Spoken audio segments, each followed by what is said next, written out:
What's going on, guys? Tobin here with you. It's good to be back. I just got done with a long haul from Tennessee, but I am happy to be back home. It was a fun trip to the mountains, and it was good to do it with a Miami Heat victory, pulling into the driveway, listening to that on the way down, getting a chance to just go back and watch some of it there. But the Heat win 110 to 107 to beat the Washington Wizards, sweep this little double dip home series. You could send their hocus pocus asses home, which is delightful. Should have gotten 3 of them, quite frankly. I mean, that's it's been a really, really gutsy performance from the Heat. I know the record has looked very disappointing to people, but you realize, with all they're dealing with, no Jimmy, no Strus, no Duncan Robinson, they're swapping G Leaguers.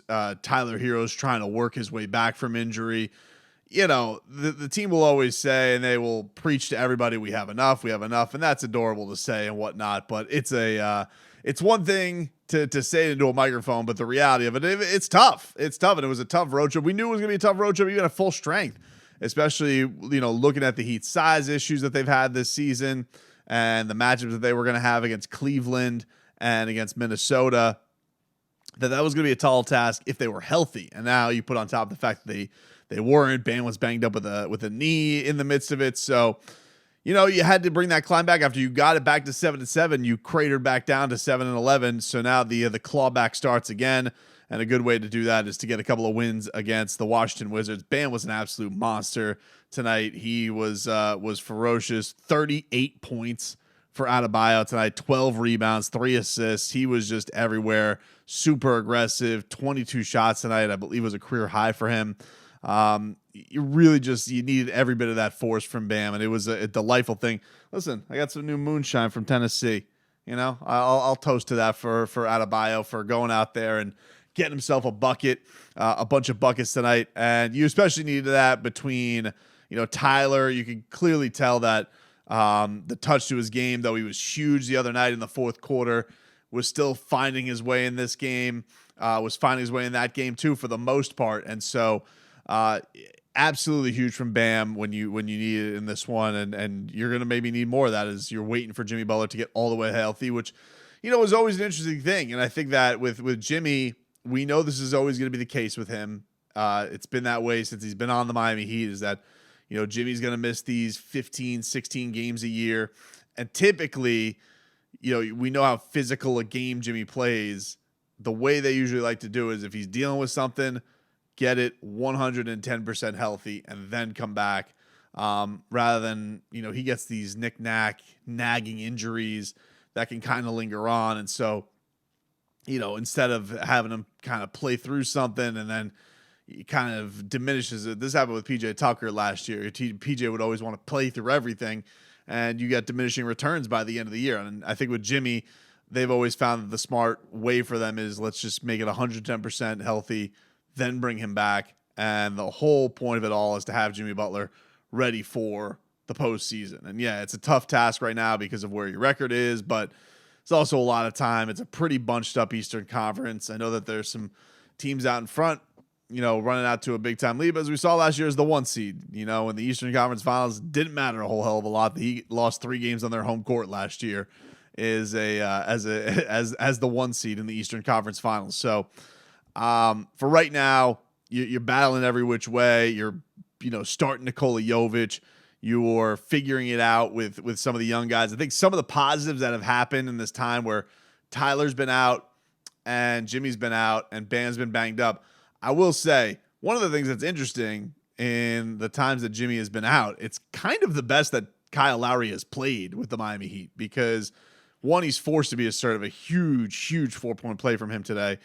But he also just seems that engaged. There's no break in him in that engagement of him trying to set guys up, put them in the right position. And you think back to last year, Kyle's best run really with the team was with Jimmy, with Bam out, and he was kind of the captain with all these no-names, with all these young guys that are trying to find their way. And I think you're starting to see levels of that again with Jamal Cain and Haywood Highsmith. They're trying to be out here contributing. I think Haywood Highsmith, you look back to that Washington game last week and that they lost in overtime, and people really wanted him off the floor, but that guy came with some big rebounds. And I think that from a guy who was out of the rotation that I thought was a guy that they were going to look to contribute, to maybe be that next Max Strus, Gabe Vincent, that next undrafted, unearthed gem.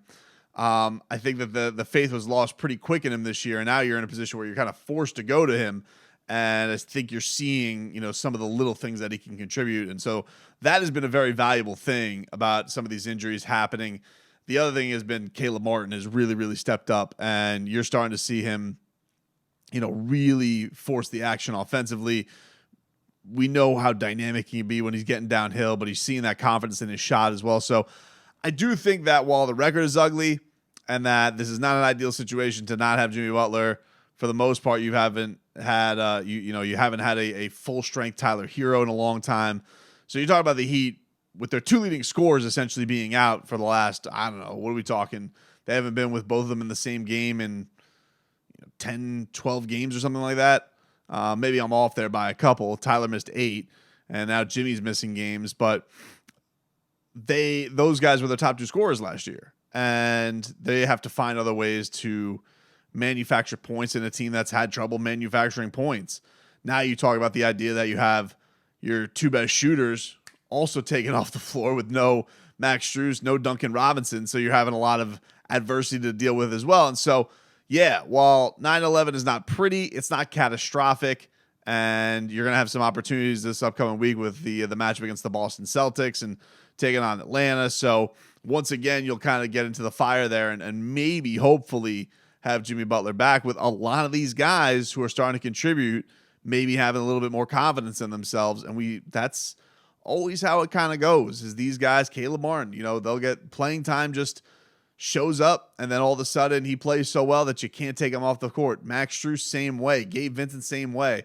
So maybe some of these other guys, Nikola Jovic included, can put his stamp on that, and then all of a sudden Eric Spoelstra has some real tough first-class problems, as he likes to dub them. But I thought that today, getting that kind of performance from Bam was so inspiring, and the Kyle was so clutch late in this game. You look at his field goal percentage, you're like, yeah, not the prettiest in the world, but that big bucket that he had late, the setups for Bam, the follow-up rebounds that he had, just seemed to be in the right place at the right time. It was huge from Kyle Lowry from that standpoint.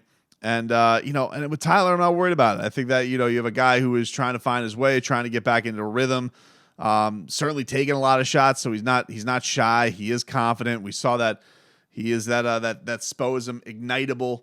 And in the last fourth quarter against the Wizards, they were able to pull away and get that win. And I think for the Wizards, a little bit demoralizing for them because they were on a pretty good roll here, and they had a good mark on this season. And you think about these matchups they've had against Miami, a very shorthanded Miami team, and they have to be thinking. So I know they didn't have Bradley Beal in one of these matchups, but still, they have to be thinking to themselves, man, blown opportunity for us to have these matchups against Miami, and they are not at full strength, and they weren't able to take advantage.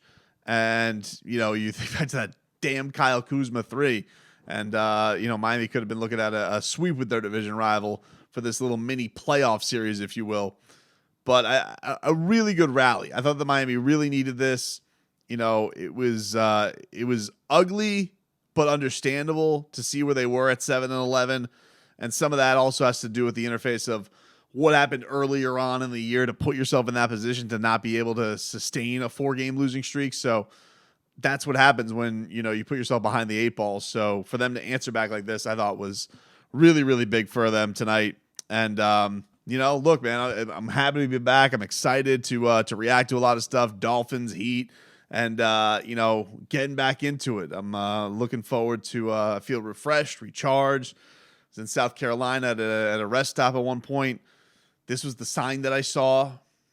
I don't know why anybody needs a description to not blow out like that and to fire themselves like an ass cheek bazooka. But South Carolina, that's what they, you see beautiful things driving through this country of ours. And it was something. My ass cheeks are numb, dude. Oh my God. Not from pulling the South Carolina blowtorch. I'm talking about just like nonstop from I did a one stop today, dude. Tennessee to my home down here in South Florida. Only stopped we did a little breakfast stop, so it didn't really count as a stop because we kind of did it out of the gate. and then went straight through for gas. We gassed up in right before we got to Florida, and gassed up, got some fast food. Kitty's wifey all fell asleep, and straight shot Florida to my home. So I'd never done the Florida straight shoot before. It was pretty crazy. Typically, I'm usually taking one stop in Florida. There's usually a bathroom break somewhere there involved, and so just shooting straight through this long ass state of ours, I thought was impressive. South Carolina also. The route I was taking, I was in South Carolina a lot more than I expected. North Carolina, beautiful foliage. The late leaf colors were beautiful, but Tennessee was honestly was beautiful. I did see one Heat fan out there. Didn't see any Dolphin shirts, which was disappointing. I did just yell at the top of the mountains, "Enjoy Tannehill, you suckers!" And it was just echoed through the Smoky Mountains. So that was a great thing. But look, man, happy to be back. Nice Heat win tonight. Very, very exciting. I thought it was key to hold on to that one. And let's see if they can keep this puppy rolling now and get a little streakage together.